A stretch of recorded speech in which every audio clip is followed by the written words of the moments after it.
Welcome to episode 11 of the Young Adult's Guide to Planet Earth, the podcast where we try to figure out life through good conversation. I'm your host, Clayton Hamrick, and joining me as always, we have Sid Warren. What's up, man? Good evening.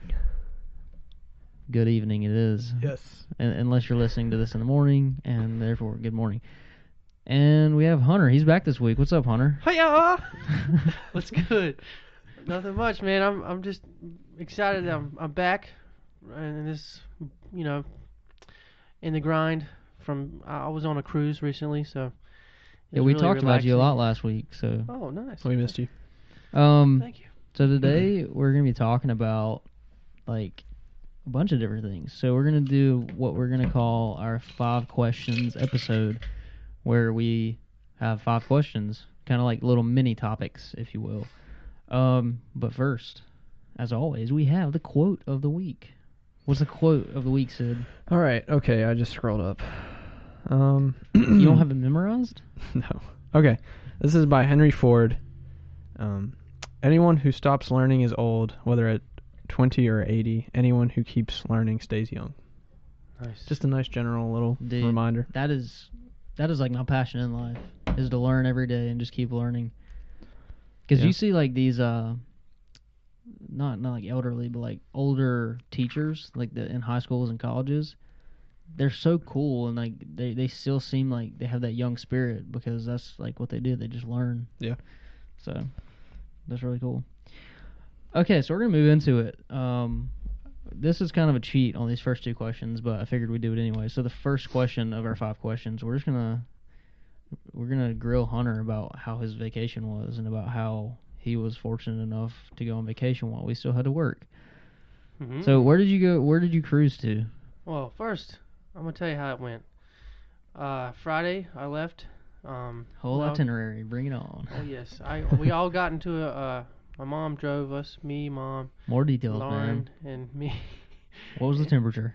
It was cold outside. It was very cold. It was like 8 o'clock in the morning, and my sister was driving the other car with her kids. Basically, we drove 10 hours straight to Florida, and yeah, it was a long trip, and thankfully when we got there, the weather was amazing. So, but we ended up staying in a cool house that for like 2 nights, and like, Was it an Airbnb? no, but it was like regular renter Oh, okay. things. But we definitely had some fun, and like the house was like themed.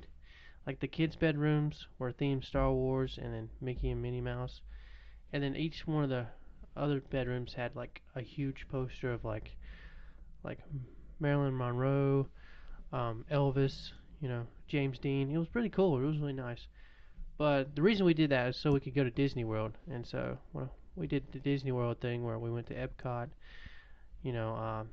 All 4 parks. We went to all 4 parks, but oh my God, it was so packed. Mm-hmm. It wasn't even fun because it was just like you had to speed walk everywhere you went. At this time of year? Yeah, it was so crowded. Like, I'm trying to think why it would be crowded, because kids are in school, right? well, yeah, but I think that's like, how you get to where like you think, oh well, if we show up earlier, there will be less people there.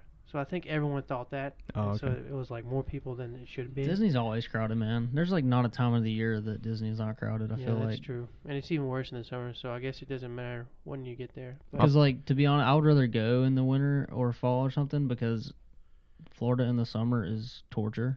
Yeah. Yeah. So. But I think they said to go on the weekdays, but we definitely were on there on a weekend. Oh, that makes sense. Yeah. When we went, we did the weekdays. It was Really?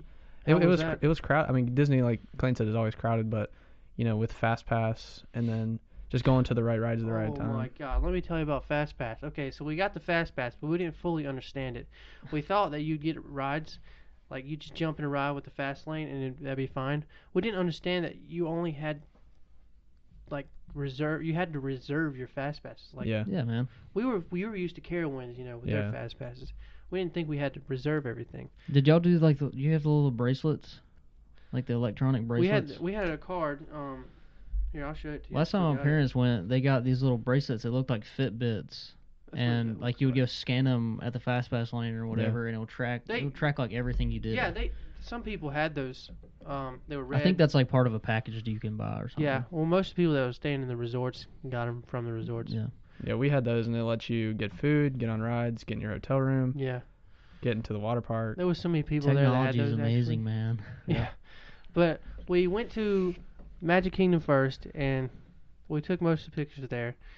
And we were just so exhausted and tired. We only went to that one park that day. And so the next day we planned for like Epcot, Animal Kingdom. But every time we planned for a ride, it was like the Pandora, like in Animal Kingdom. We planned on seeing the Avatar ride. Hmm. We got there right when the park opened, and there was already a 4-hour wait time. Oh my gosh, man. And I was just How did like, people already get in? well, there's a thing where if you have a resort, Oh, yeah. then you get an hour earlier and you get an hour Yeah, we've later. done that before. That's so nice. You Mhm. go into the park and there's like no one there. Yeah. Because it's like 8 a.m. or whatever. So after the whole Disney World thing, we finally got on the ship, and I was just ready to get on there because I was so tired of so many people. We got on the ship, and it was just like, all of a sudden you just felt this total relaxation. Oh man, that's how a cruise will do too. Yeah. You know, just total And it was relaxation. just like, it was like fries, like the fries and the ice cream we ate every day, like because it's free. So you go up there and you're like, oh, I'll get some fries. Here you go. You get I got a plate of fries. I didn't get just Yeah, like man. a side of fries. Of I got course. a plate of fries. After I'd done eating the plate of fries, I'd go get some ice cream. I did that 3 times one day because that was at the I think that was the day at sea, whatever. Yeah. But we did it like, we ate so much on that cruise that I felt bloated the whole time. Oh yeah. But the cool thing is, so the first day we arrived at like Atlantis or whatever that place is. I can't remember what it was, but it's where the Atlantis Hotel is. We stayed on the ship because we didn't feel like getting up early or going out, and so we all stayed on the ship. The second day we went to Castaway Key, and that was when I ran a 5K. Wait, you ran a 5K on a cruise? Yeah, I got off Why? the island and ran a 5K. 8 o'clock in the morning, we get up, we get to the meeting, and the ship hadn't even arrived at the port yet. And I was just like, we're having technical difficulties. We cannot arrive at the port because of the wind. It's causing. That sounds. Just back up a second. Why did you choose to run a 5K Why do you on think? vacation? Why do you think? Because of Lauren? Yes. She wanted me to run a 5K with her because she's really athletic, but ever since we've been dating, we've been both lazy. Yeah. But like she's super athletic in the past, so I guess she wanted to start getting athletic again. But you could wait till after the cruise. I know, that's what I told her. She was wanting to do it so bad, so I just did it anyways. Yeah. And she took off running, and I was just like, after like 10 minutes of running, I was like, you shut down, and I just walked the rest of the way. And it was painful when the next day when my legs are sore. I couldn't even move. My mom and sister have ran a half marathon through Animal Kingdom before, and I'm like, Oh why? God, no! Like, what? I If don't I'm know going, how if I'm people going to do Disney, why am I going to go run a half marathon? How are they? I do want to do it one day though, because there's like a big Star Wars section or something, Yeah. and like Yeah. Well, that's at Hollywood Studios. I haven't been since Star Wars was bought out by my Disney. Gosh, they had a Star Wars. Because I'm waiting, because this year they're going to open up the big Star Wars section of Magic Kingdom. Really? Yeah, like Oh, nice. later this I didn't year. know that. Yeah. I didn't know that either. The only Star Wars thing I saw was at Hollywood Studios, and it was pretty cool.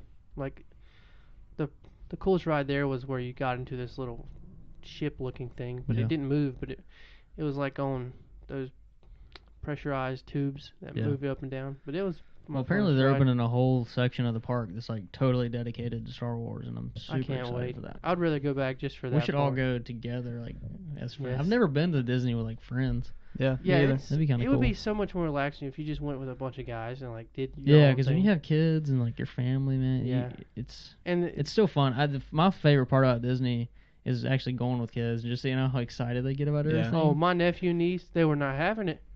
They were like, What? no. Oh, man, that because sucks. they couldn't. It was so many people, Yeah. and there's so much walking involved that you spend 90% of the time walking and Yeah. waiting in lines. Everything else is like 3-minute rides. So basically, That's it sounds like your whole vacation was just a bunch of exercise. Well, Exercise plus fries and ice cream. yeah.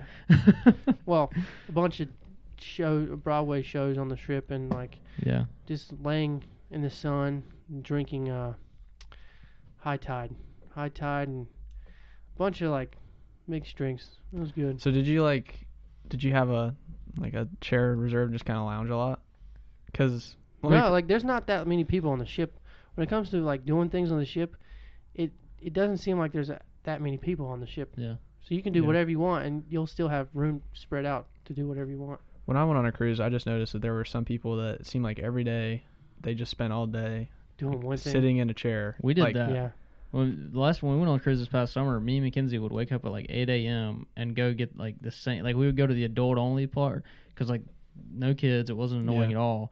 Get the same chair every day, and we would just lay there for like 5 Okay, hours. cool. Well, like, why does that fun to you? Because to me, I would just get so Oh, restless, man, and like- I'm just different, I guess, because I mean, we took Well- like a book out there and read a little bit, and then Okay. Yeah, I did that too. we would like go Really? jump in the hot tub for 5 minutes, get back out, and go lay back. I mean, Yeah. we wouldn't because then we knew what we were doing at night. We had a lot planned to like Gotcha. go to the shows, go to eat, and everything. Yeah. So And it was really fun just to do that, like just to not have to do something, not be on a time or like, and you could just go out in the sun and lay down. If you get too hot, jump in the pool, come back Yeah. out, and it was just so relaxing. I'm glad I had that, but I don't want to come back to this grind. I just want to Yeah. go back to the cruise. so me Dude, and that's what cruises Mackenzie, do, man. I know. me and Mackenzie booked a cruise this past Sunday for our honeymoon.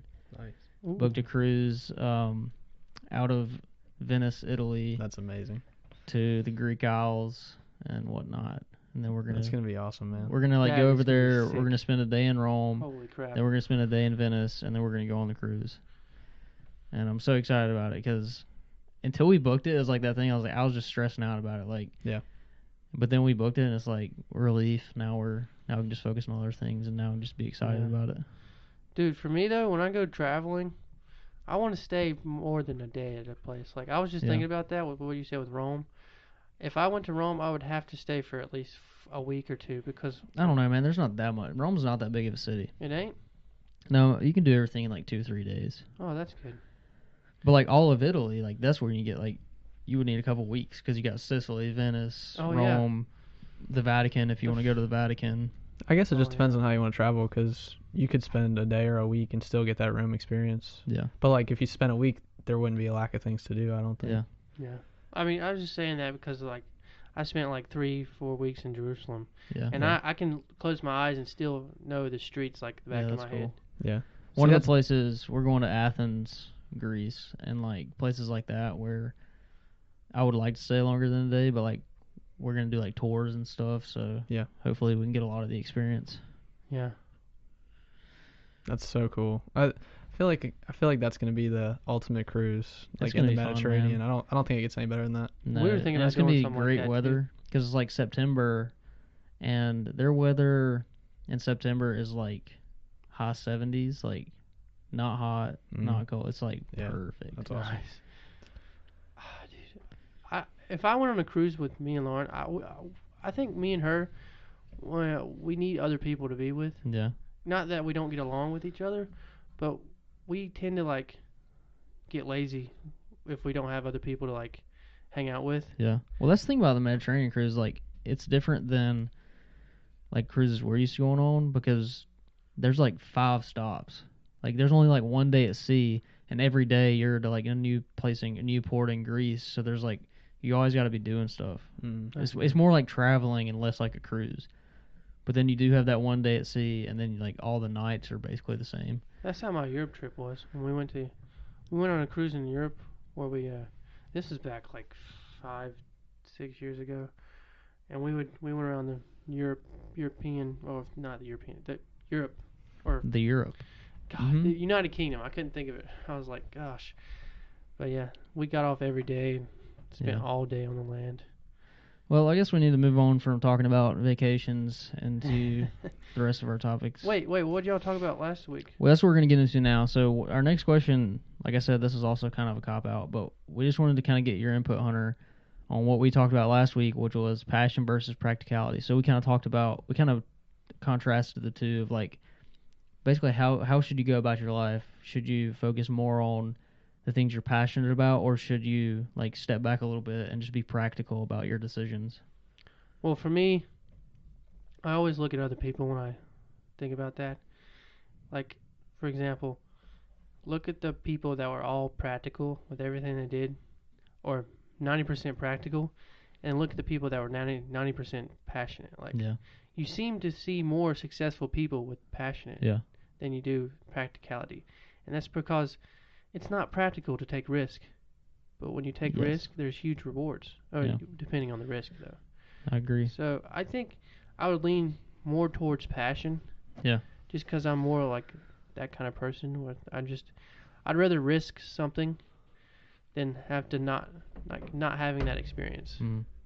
I will say, based on what you said about the people we see that are like really successful or usually passionate, I think that's true, and I agree with you. But at the same time, there are also like a lot of successful people who have just like lived out a practical life, and like they're very structured and they've followed like a set out path for them, and they're successful.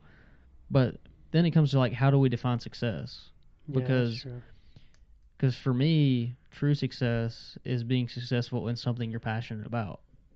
Because, like you say, like taking risk is part of a fun and more successful life, I think. Yeah, I definitely agree with that too. Like, I was thinking about like what you were just talking about in my head. I was thinking, what if you combined it like both, like where if you're very passionate about something, but you planned everything out, like in a practical way. Yeah, And that's so, kind of, me and Sid kind of went over that last week too. Like we were like practical passion or whatever we termed it. But yeah, like there is a way to go about basically everything with practicality. But then it's also important to find passion in what you're doing. Yeah, it's like the way you between chaos and order, you find the path between. I have a question I think that applies to you. Do you think it's possible to find passion even in things that you're not passionate about? Over time, maybe. So like what I'm saying is, maybe you have a job that you don't like that much. Do you think it's possible, because some people get stuck in jobs. Some people kind of have to work the 9 to 5 just, to feed their families and whatnot. So is it possible to kind of find passion out of that? Yeah, I think so. Like, there's two ways I can think about answering that question.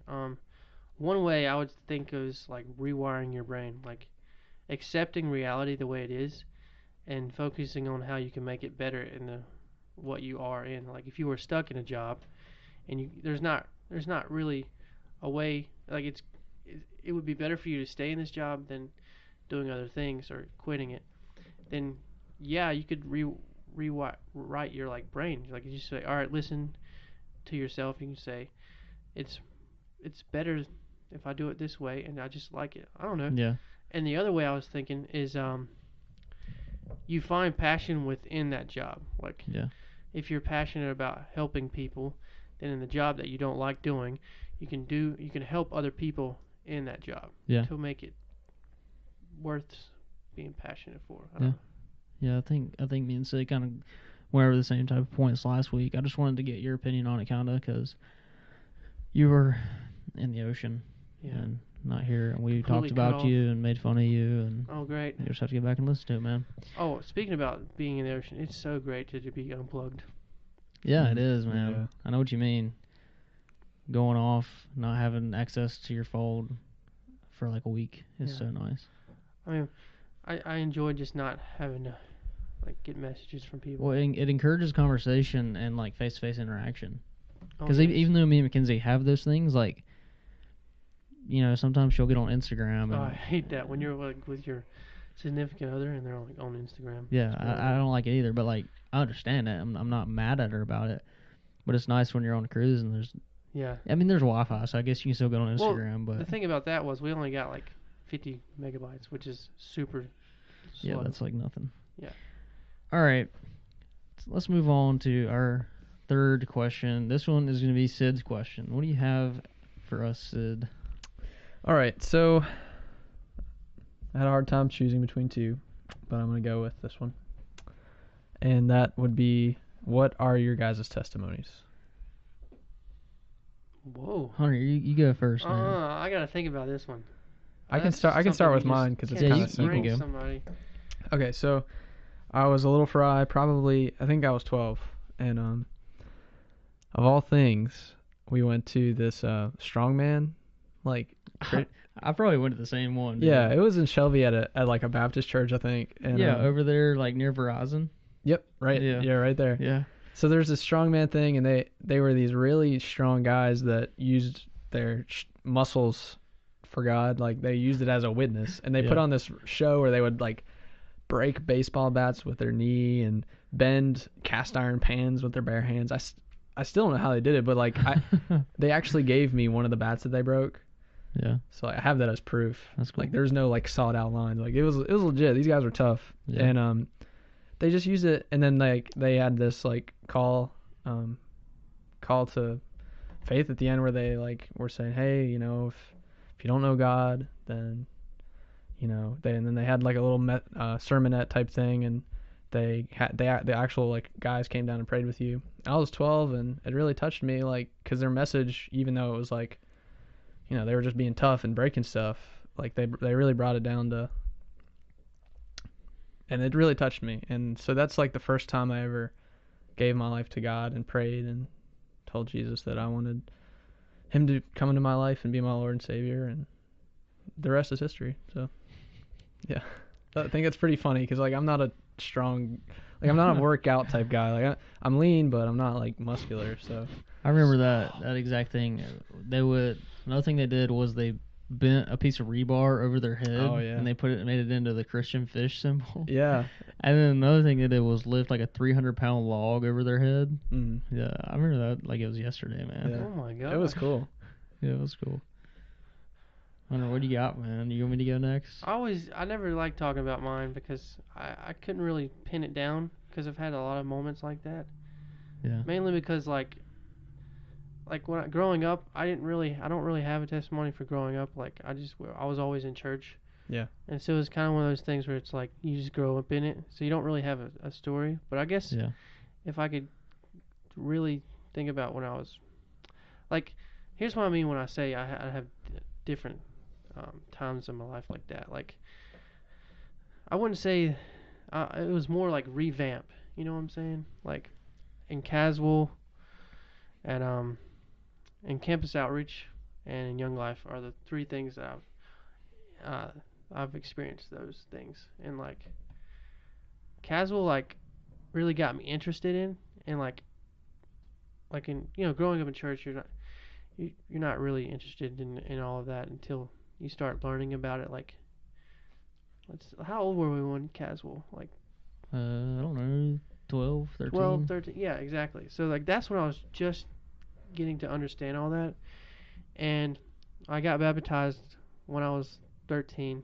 I think it was the day after my birthday or something like that, and I was getting like being talked to about it and stuff. Like I feel like I was getting kind of pressured into it, but after that, like it kind of just went in and out until I got to, you know, Caswell, and I hung out with like Spencer, Clayton, Marcus, Mike, and we're all just like having a great time.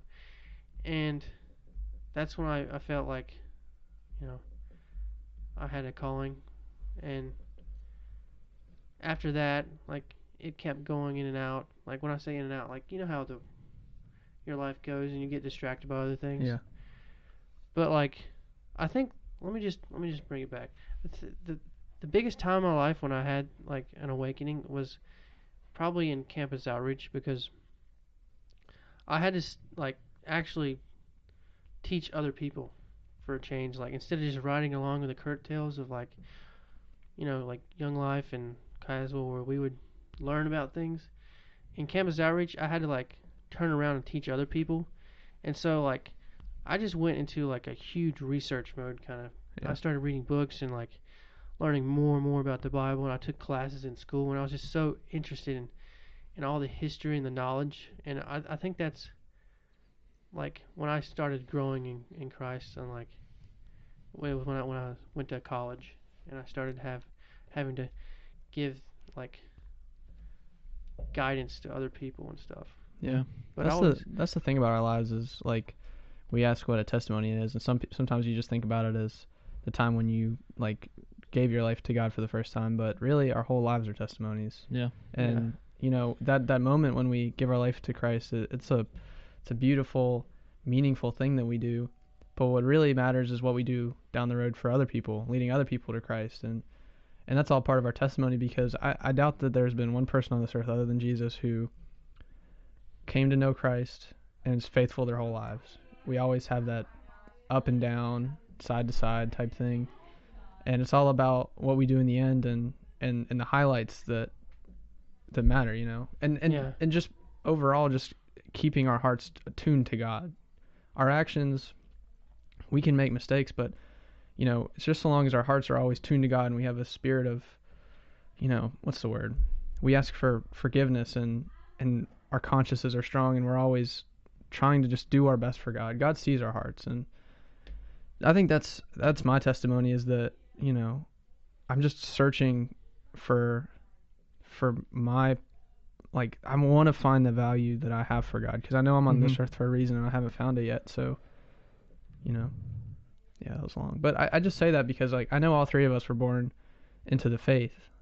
We were put into church. We didn't find it. We didn't, like, grow up on the streets and find God through something. Like, we were all just kind of, like, pushed into the faith, and we don't have the conventional testimony and the powerful testimony that other people have, but sometimes our testimonies can be more powerful because we knew God and stayed with Him, and sometimes we can be the strongest ones because we have that root in the faith, and the ones that really, I don't know, I'm rambling, I'm sorry. Yeah, I tend to do that too when I'm talking about testimonies. I'll say about mine. So I grew up in church. My dad was a pastor. My dad was a youth pastor till I was 5, and then he became the head pastor at a church when I was 5. I went up to the front of the church when I was 8 years old after a sermon of my dad, so that was a kind of cool experience I got to have, where I would say my dad was the one who led me to Christ. I think that probably came on the heels of, like, some type of Bible school or some type of camp or something. Because that's always when, especially I think kids, like, actually it starts to click with them. So I don't know if the actual sermon my dad preached was what, brought that in me. But I'll say an interesting thing about kind of piggybacking off what you said, with how I've always felt like me sharing my testimony doesn't mean anything, because, like, my dad's a preacher. It's like, of course this guy's a Christian because he was brought up in the church and his dad's a pastor. But for me, my testimony more comes when I went to college, kind of like Hunter, where for a person like me who was brought up in the church, my faith didn't really get strong until I started to question why I believed in it in the first place. Yeah. Because the whole decision when I was 8 years old was kind of like peer pressure and kind of a nurtured mentality of, like, my parents had raised me that way. And that kind of stuck until high school, and I never questioned whether or not I was a Christian. And I'm not saying I questioned that in college, but you do get to college and you're around a lot more of a diverse community, and you start to question a lot of things about life, and you start to become way more intelligent about other cultures and other communities, and then you start to look inward and say, why do I believe in what I believe in? And that, to me, is what grows you as a Christian, is when you question God, but you also run back to God for the answer. Yeah. And so, much like Hunter had campus outreach, I had Young Life. So I led Young Life when I was a freshman and sophomore in school. And when you lead and when you are having to teach others, you can't fake it anymore. You can't do the thing that we did when we were in high school, where we're just Christians because our parents take us to church every Sunday. You actually have to start to learn the Bible, and you have to come up with your own thoughts and everything in order to teach others. So that's like it puts you to the fire and makes you actually dive deep and look inward. Mm-hmm. And so that's like, until that experience, I never thought that I had a testimony worth sharing. But through that experience, I realized that a lot of people are like me, and a lot of people need to hear that. That idea I have about questioning God is not necessarily a bad thing. It's something that can strengthen your faith. Yeah. Yeah. So that's what I'll say. Yeah, cool. It's honestly, like, that's pretty much the same as me, just questioning God, and like for me it was more like finding who he like I was tired. I was tired of listening to other people tell me Yeah. who God was. I was just so tired of like, this is your God, that's your God, and like this is how God is, and like other people disagreeing and agreeing, and I was just so tired of it that I wanted to find out who God was Mhm. on my own and not have somebody tell me. So I went straight to the Bible. Then I started reading like really successful preachers like in their books and documentaries, and then I got like a guide to the Bible books that told the history behind the history of the Bible. And it just the more I delved into it, the more like I started like enjoying it. Like it was almost like History Channel where you watched it. Yeah. It was that feeling what you get when you watch History Channel, if you like history, you know. Yeah. And also like it made me closer to God, and like it was like more of a peaceful thing to know that and like be at peace with like the future and stuff. It was cool. I liked it. Like, Something I did really early on in college, I discovered a poem and a book titled Jesus is Greater Than Religion. And I never really had thought about that before, that really the only thing I had been doing since I was 8 years old and had accepted Jesus as my Savior until I was 18 and graduated high school was that I was practicing religion. Mm-hmm. Going to church, reading the Bible, praying. I was doing the religious thing and checking all the boxes, but I wasn't actively building a relationship with Jesus. And that's another really big reason Young Life was big for me, is because the whole premise of Young Life as a ministry is we as college students would go into high schools and build relationships with these kids and try to just set a good examples for them. And through my building relationships with them, I realized I needed to do a lot more to build my relationship with Jesus. And so the whole religion thing went out the window for me, of like, that's not what it's about. It's about a relationship more than it is anything. And so I was a Christian when I was 8 years old. I believed in Jesus, and I believe that he died on the cross for us, but I wasn't equipped to serve others and to teach others until I got to college and realized what being a Christian truly meant. yeah. Cool. Well, have anything else to say on that? I mean, I think we can talk about that for a whole episode. Yeah, but definitely. I mean, that's the cool thing about these 5-question episodes. If we figure, one of these is a super cool topic we come back to, that's definitely something we can do. Yeah. But for now, let's move on to Hunter's question. You have a question, Hunter, or do you just have a word? I have a bunch of questions. Mostly to do with we should just do a series called Hunter's Questions. Dude, I could give you 1,000 questions. What's the question for the day? Why is the sky? I'm just kidding. I was gonna say, why is the sky blue? We can go into that if you want, but no. Where should I put my money? In your pocket. In the bank, man. So what more specifically, what do you mean? Well, I was just thinking about like where do successful people put their money at, like before they were successful? Like, do they, like, I was thinking more along the lines of stocks or investing in other companies. And I think successful people who are successful now put their money into themselves, into their ideas. Yeah. Like, there's probably not a lot of people that just got rich because they put their money in the right place and like a stock rose really a lot. Like, think of Steve Jobs. He probably put money into the equipment he needed to produce the first computer, or the house he rented in the garage he used, like that kind of thing. It was his parents' house. It was? Yeah, and see, then he didn't even put that much money into that. He probably just bought computer equipment. Steve Jobs is a really good example because for him it wasn't about money. Yeah. He didn't have any money. Apple got an initial investment from a venture capitalist for $70,000, and that's all the money they had to run on. And Steve Jobs contributed barely anything to that. He just contributed what his knowledge and his charisma. So basically, he purely invested in himself what he could, not monetarily. Yeah.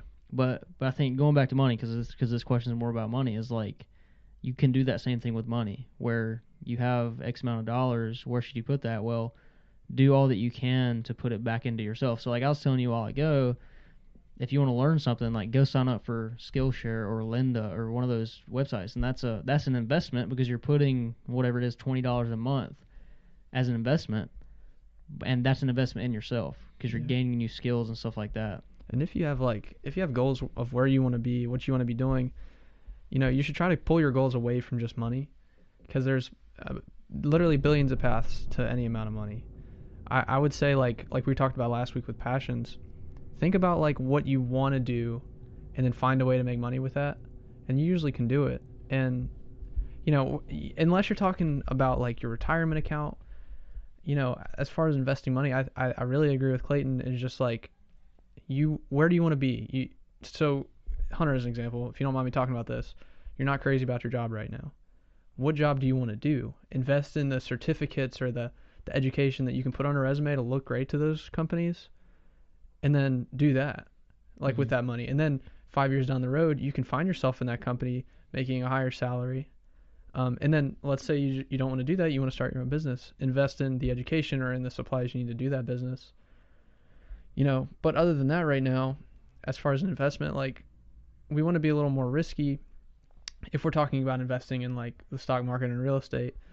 So finding a stock that you have a vested interest in, like for me is Hasbro, and I invest in them, and I believe in them, and they're really low right now just because of Toys R Us going out of business and just the toy industry being hit hard. And I feel like they're a good go, but find the thing that in your life is really cool. Or I think real estate is amazing. I mean, if you have a little extra dough, putting that into a small rental property can be a big headache. I mean, unless that might not be the best idea for most people, but if you have the time and infrastructure to handle a rental property, that can be a great investment. But like, my point is just there's just so many things. So I don't know. It's a hard question to answer. I think I'm just gonna lean back on the agreeing with Clayton. Just invest in yourself right now. Yeah. And if you have an excess, because you can only put so much money in yourself. Like, another way to invest in yourself, like, for example, was literally go to Barnes & Noble, find, like, say you want to learn about business, buy like 5 books on business. Yeah. Whatever that's going to be $100 or however. I mean, that's an investment in yourself. And a lot of times people don't see those things as investments, but they are. If you're investing in any type of education, even if it's just going to the bookstore to buy a book, that can be seen as an investment. But I mean, some people are going to have excess of that. Some people are going to have more than $100 to spend, and in that case, I just think there needs to be a lot of research done into, like, especially if you're going into stocks, if you're going into crypto, even if you're going into real estate in some way, you have to find, and this all goes back to the passion thing, because at our age, like you were saying, we need to make more risky investments because we can afford to do that. Well, if I'm going to make a risky investment, I at least want to be passionate about whatever I'm investing in. Yeah. So I was telling you all ago, like, I had a risk portfolio set up on an app that I used to invest through, and all of that money would go towards startup companies. And that was a passion of mine because I just think it's cool to help a company get off the ground.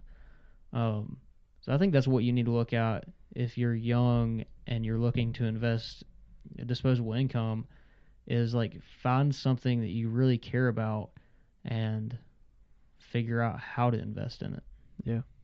The other thing too, so we are all like early 20s, and my grandma like drove this into me, and I think it's good. I think it's really good advice, and that's to have a Roth IRA. And the reason I feel strongly about this and why she did, and she helped me believe this, is that it's a way to structure your money and investments, because otherwise you just drown in this, like, what the heck. But if you have a Roth IRA, I set up a personal goal of 10% per year, and I do that through self-direction. So I buy my own stocks, and I'll usually do like 1 or 2 trades a year, and so that the max you can put is $5,500 in a year. And it's just a great way to structure and create a plan around this, and it's tax-free. And it with compounded interest and stuff, if you hold on to it until you retire, your account can literally be worth well over $1 million if you max out every year and met your goals. And so investing at the core is something that appreciates over time, and thinking into that far into the future can really pay off a lot more than thinking a year ahead. So if you have X amount of dollars and you want to grow it really quick, it's so much more difficult than like saying, well, I want to be diligent, I want to be smart, and I want to put some money away for my future, and I'm just not going to touch it, and I'm just going to let it grow and be smart with it and responsible. And see, that's the way I do with my excess money to a certain extent. Like I keep some on the side too for investments I want to do, like investing in myself and certain things. But if you have that spare money, I fully believe in that, because there's something so strong about having money that you don't touch. You're disciplined enough. Like I say with my IRA, I'm not touching it. And that, like, when I think about how much money I have in the bank, I don't even count that anymore.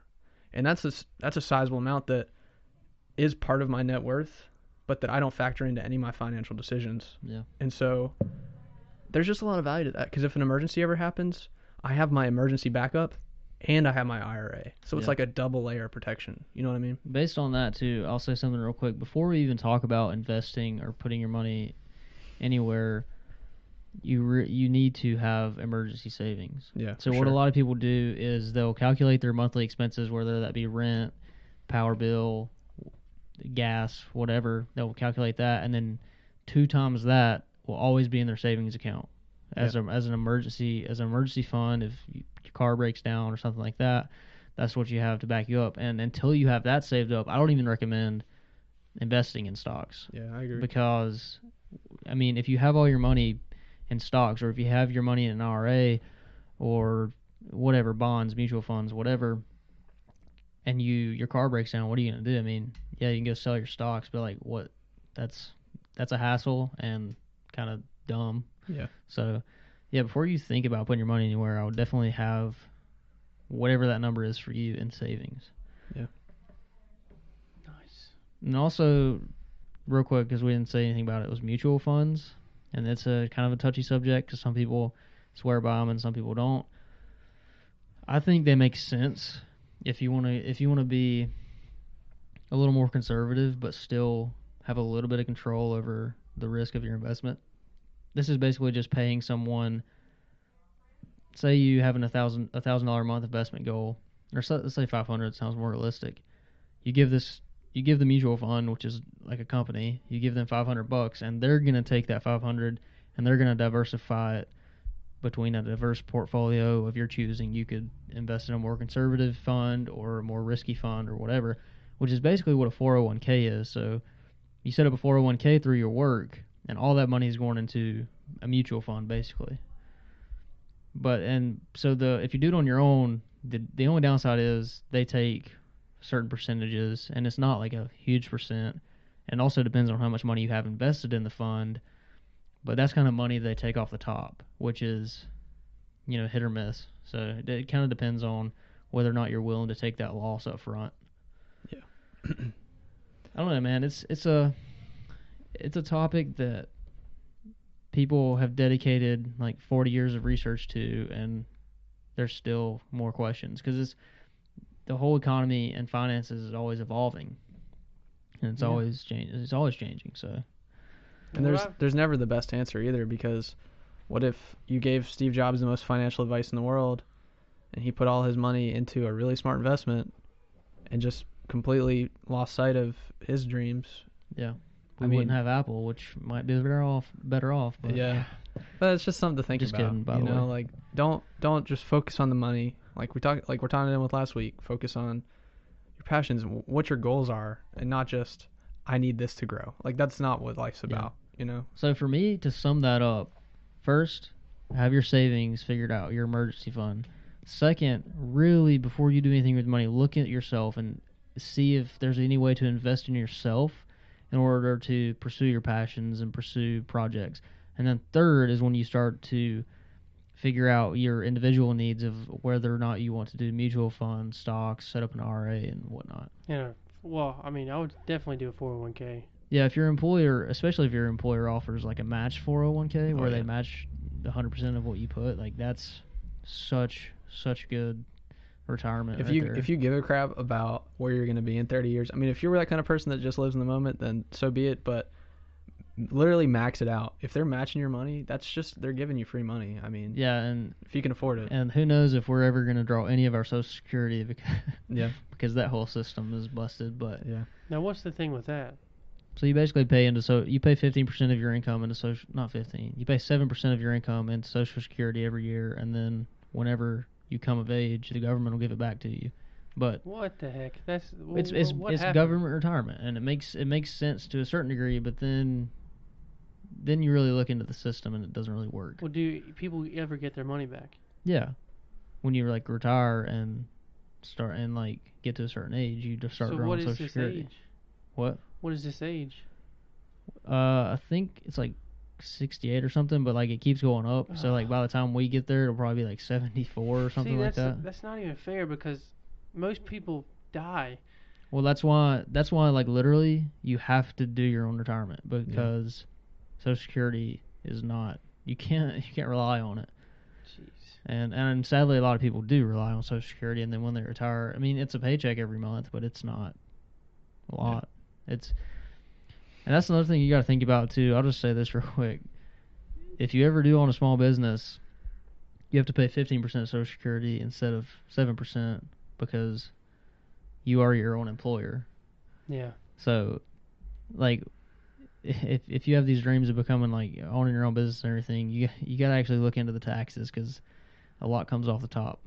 Yeah. You have a lot of deductions too, though, as a business. Yeah, definitely, but it like hits you in weird ways. There's a lot to learn. Yeah, taxes are so. I feel like CPAs don't even have a full grasp on it. There's the reason I know that is because last year, I don't even know, maybe it was a year before that, I worked with my granddad some, basically just helping him out. But he didn't have me on his payroll, so he gave me a 1099, which basically said I was a contract worker, self-employed. So every dime that I made from him, I had to pay the government 15% of, which I didn't know until I filed my tax return, and they were like, "Oh, you owe us $150," and I was like, "Oh, crap." So yeah, that's just something to be aware of if you do any type of like freelancing stuff. Yeah. And also, if you do any type of small business or freelancing stuff, you should file your taxes quarterly instead of yearly. And Yeah, that makes more because sense. You could add up. because they'll apply a fee to you if you only do it once a year or something. I mean, I don't know all the nuances of it, but yeah. Cool. That's another one I think we can do some research on and have a more in-depth episode. And I really love talking about that kind of stuff. I do too, man. Finances and the economy and all, like everything is really, really interesting to me. I'm not an expert on it, but I really do like talking about it. Yeah. Well, in like doing that, like Roth and 401k, it's literally planning equals reward. Like you plan your money, you get rewarded for it. And patience. And patience. And it's like the ultimate reward for planning and well, not ultimate, but like you know what I'm saying. There's no get rich quick schemes out there. Like don't think you can go invest in stocks and then next year you're going to be rolling in the dough. Unless you get incredibly lucky. I was going to say, there's luck. Hey, well, there's always my luck. You know how my luck goes. Yeah, you've mastered the skill called luck. Yeah. The best get-rich quick scheme to me is just like the lottery. Because your investment is like $1, and then you could... Wait, isn't it like $2 or something? Well, it depends on... If you're playing Mega Millions, it's like $20. Yeah, and then you could potentially get $500 million. Like, that's the best... Okay, well, if we're talking probability, your probability is less to do that than it is to invest in like a conservative stock. But I'm just saying that's the best get rich quick scheme out there. Yeah. It's not. But I'm just being like, what's the word? Facetious. Facetious. All right, I want to move on to my question. I think you guys are gonna like it. Yeah. All right, what's your question? So you guys had really serious questions. I mean, good topics, but I went a totally different direction because this was laying on my mind heavily today. Okay. And I don't even know how I started thinking about this today, but my question is, what is a sandwich? Oh Jesus! It's things between bread. I remember this conversation. Okay, no. You know what?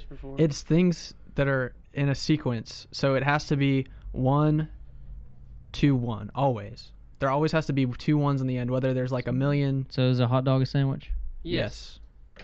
Okay, but based on what you said, it's 1, 1, 1, 1, basically, right? Oh wait, no, it's no, not. It's always it's 2 connected. ones. Exactly. A hot dog is 1 piece of bread, not 2 pieces of bread, right? If you tear it apart, it is no longer a hot dog. Okay, well that's fine. Sandwich. With my theory meat still between. stands. 1 plus any amount in the middle, and then 1 at the end. It has to be kept. 1 what? Bread?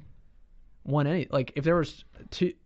So tacos is a And sandwich. then Well, I the was thinking beginning, like people. Like I've seen people, like not in a sexual way, but like just people laid on top of each other. Like that's a sandwich. Like somebody like a sandwiching. But I'm talking about the food. So like, Okay. what defines the thing you eat? Yeah, and you call then a sandwich. 2 caps. So a quesadilla is a sandwich. but Is it- Quesadilla has the Hold link. up, It's hold still up. connected behind. I can pull something No. out with this. If you cut a quesadilla like regular quesadillas are cut, they're not connected. I had a sandwich at Cracker Barrel, and it was breakfast sandwich. But let me tell you, on the bottom, it had a regular bun. But on the top, it had a pancake. So what is that? Is that a pancake or is that a sandwich? That's a sandwich to me. Are So you sure? so Yeah. You just said that if it's two ends that are the same. But let me middle. change it then. It just has to be something between 2 things that hold it together. Like the You mean Okay, two so- things holding something in between? and yes, I think a quesadilla is a sandwich. The more I think about it. what about an no, open it's not, face because- sandwich? No, quesadilla is pressed together, so it's actually. Well, it's you have connected, like a turkey melt. You press those together.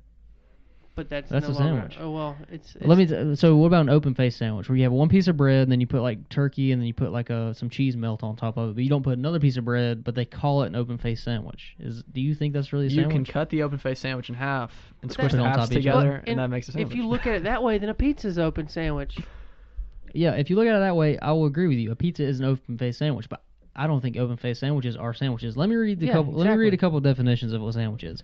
When you type in "what is a sandwich" on Google, this is the Google definition. I don't even know where they pull these from. So, an item of food consisting of 2 pieces of bread with meat, cheese, or other filling between them. So pieces of that bread. specifically says 2 pieces of bread, that describes a quesadilla.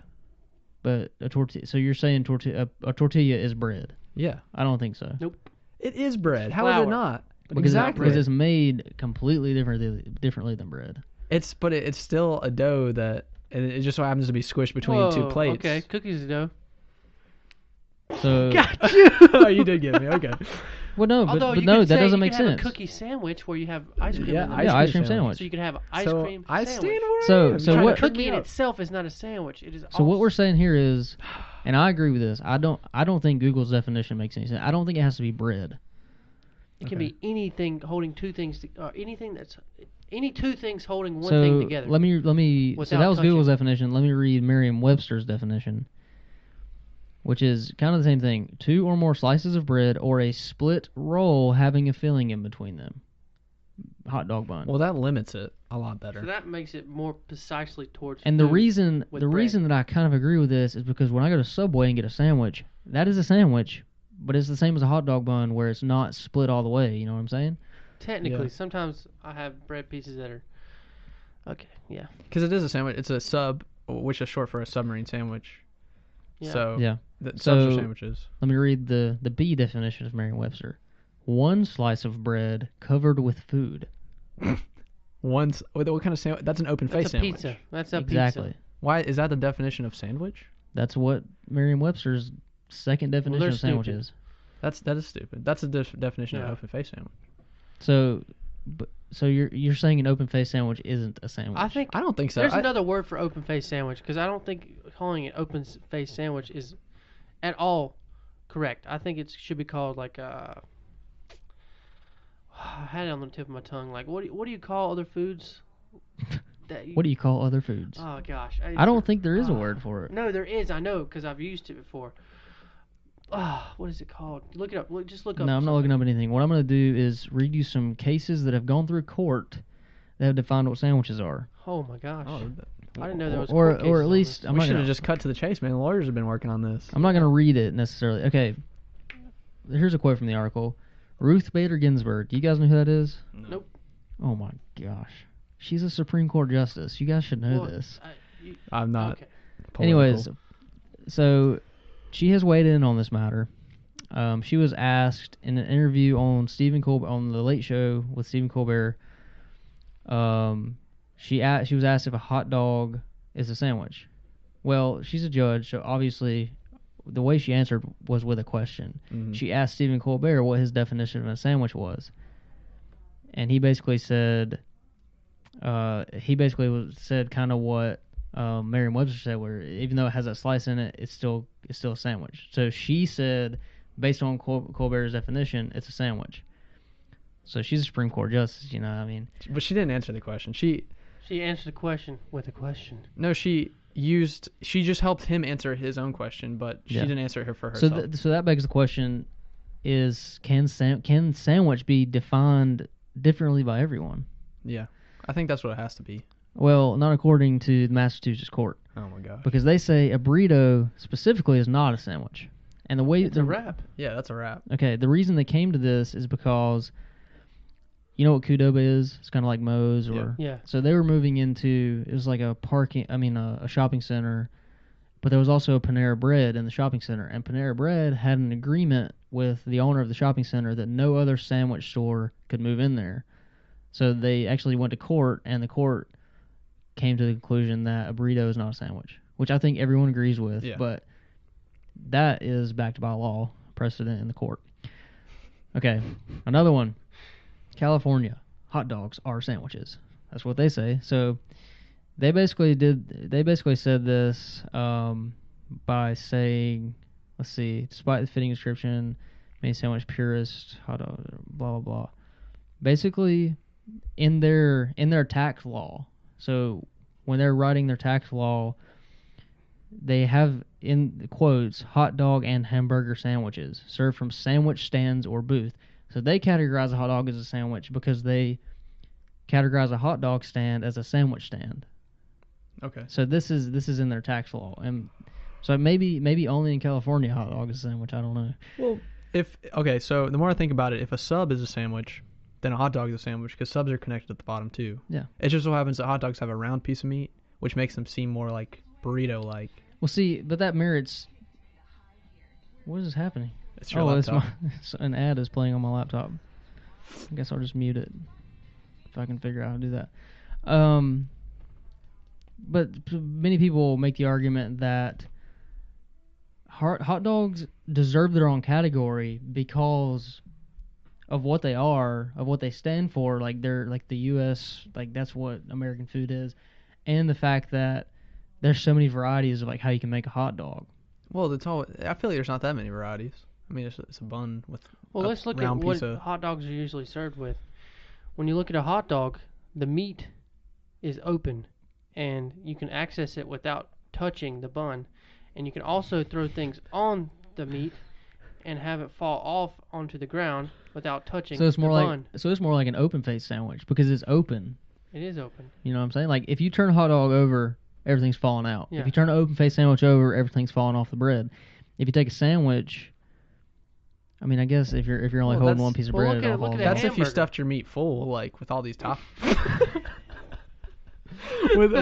Oh, I'm sorry. I'm sorry. I did that on purpose. With all these toppings, and then, but like if you just put a squirt of ketchup in there, which is how a lot of people like it, and close it tight, it's a sandwich, right? Yeah. I don't know, So this is a okay, hard question. so like if you bring the top of the hot dog bun over and it touches the other side, like the bread starts It touching, is now it a sandwich. becomes a But see, sandwich. that just sounds so technical.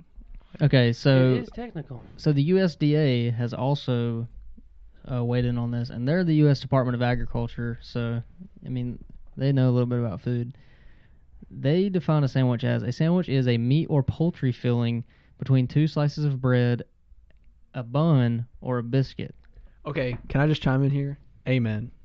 That sums it up. Yeah, I think so too, because, so now you think a ham biscuit you get at Bojangles is a sandwich? I always knew that was a Well, sandwich. let's look at a bagel. If you cut a bagel in half, put something in between. Definitely a sandwich. Yeah. Okay. Well, That's look no at question. Let's look at other things. A McMuffin or a whatever Yeah. you call it. A sandwich. Absolutely. McGriddles. Absolutely. All right. Hamburger. No, I'm not even going to answer But that. here's the Okay. here's the semantics of this phrasing. They say two slices of bread, a bun, or a biscuit. Are they talking about a hot dog bun or a hamburger bun? Wait, Both. wait. A Say bun- that again. Whoa. Let's slow down. Go one more time. Two slices of bread, a bun, or a biscuit. Bun or a biscuit. So they do say two slices, and then they use those words. So they're saying two slices of a bun, because a hot dog bun is two slices of a bun, where a hot dog bun is not. Well, a hot dog bun is like 99% of Well, two if slices. you call it a bun and cut it in half, it's still a bun, right? Yeah.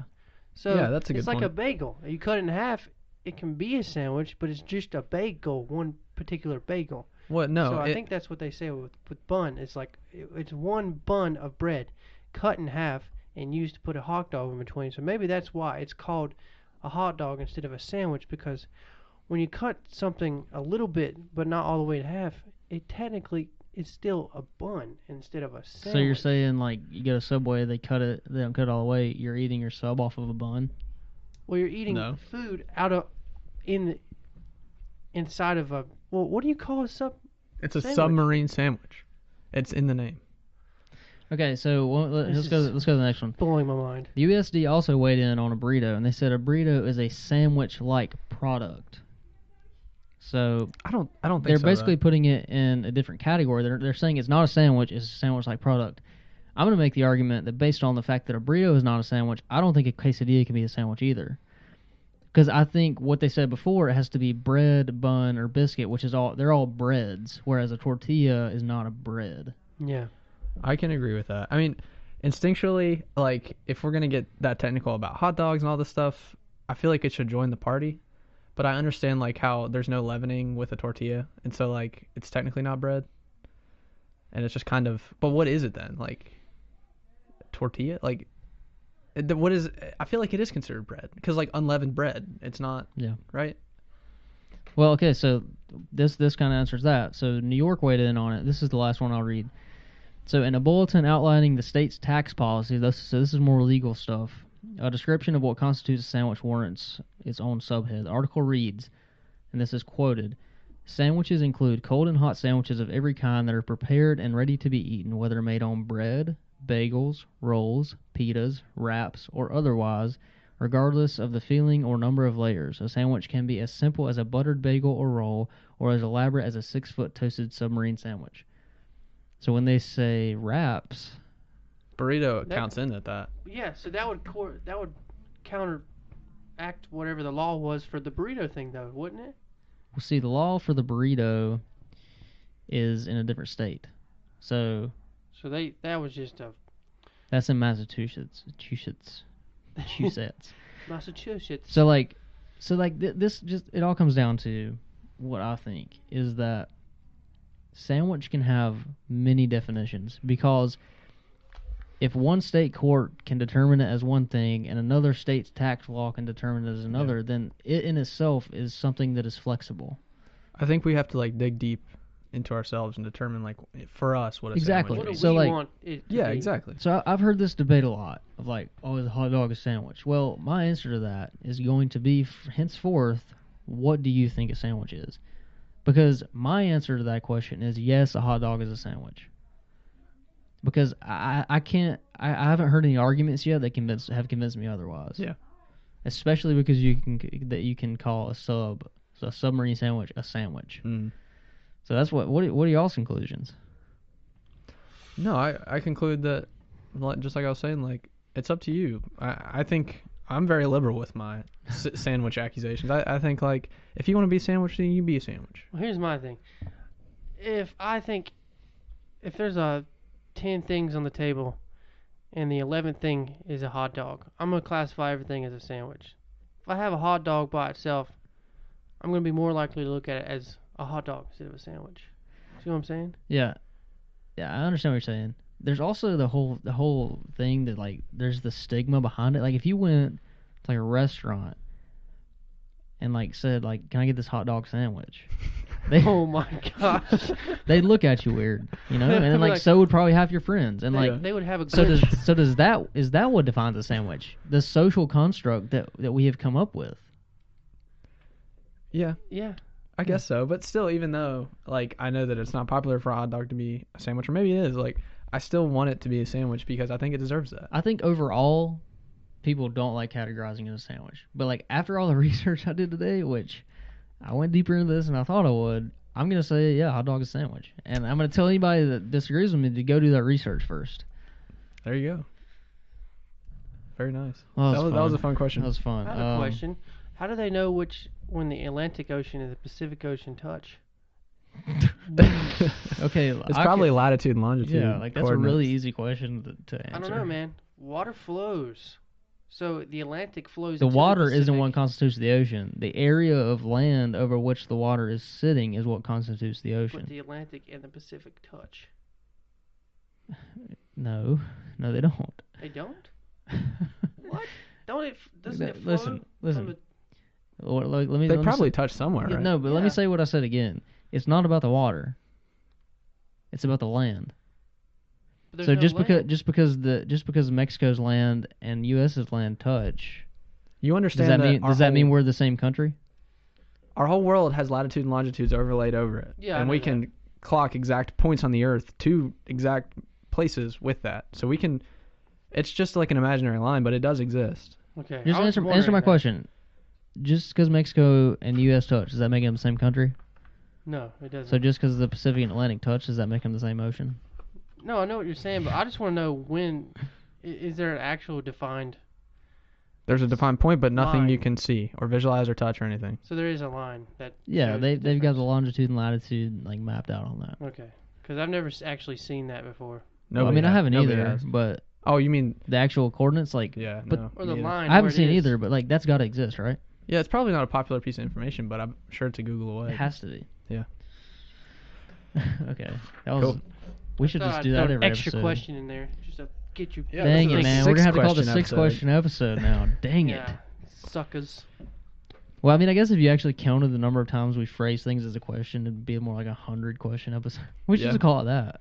This is the 100-question episode. Yeah, but what if some smart butts like, oh, that's 995. Yeah, they actually go through and questions. count them, and Yeah. it's like.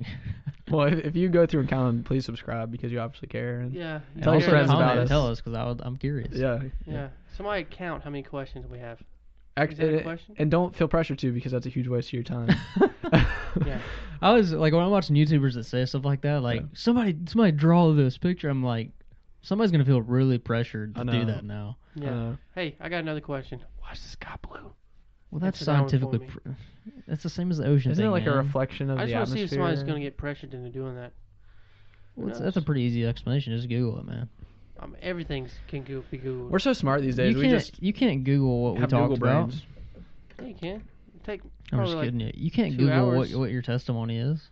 No, you can't do that. Well, if you took a test, you probably could. If somebody could Okay. make a test. Now we're just getting. Yeah, let's. Get technical. We should probably wrap it up Yeah. here. Yeah. Well, that was fun. We'll be back next week with another episode of the Young Adults Guide to Planet Earth. Next week is Valentine's Day. Is Or it? it's the next week It's after the week that. after 2 that. weeks from now, right? Get Yeah, excited 2 because weeks we're from gonna now, get we're doing romantic. the love episode. Boom, boom, And we're gonna boom, talk real boom, sexy boom. the I whole think next time. week. I'm gonna talk like this. I don't know what we're doing next week. We'll figure that out. A movie action voice. That's what you're gonna talk about for the Valentine's Day episode. I don't know. want me to talk like this? There you What go. is that? It's my Spanish Oh. English accent. Everybody Oh, knows. actually, Dude, that you're was going. more- You're like That was like Scottish 3 mixed with different English ones. mixed I with couldn't Spanish. correspond my accents together. Okay, I'm just gonna have to go with the Scottish accent. Sean Connery. No, All right. I suck at accents. I'm just gonna say that. Well, we'll talk at you guys next week. All right. Godspeed and good conversations. Thanks for listening to this episode of Young Adults Guide to Planet Earth. We hope you enjoyed the conversation. If you want to join the conversation, make sure to join us on Twitter at Young Adult Guide and Instagram at Young Adults Guide. And if you're watching on YouTube, make sure to subscribe and ring the bell if you want to be notified. Like, comment, and join the conversation. Talk to you next week.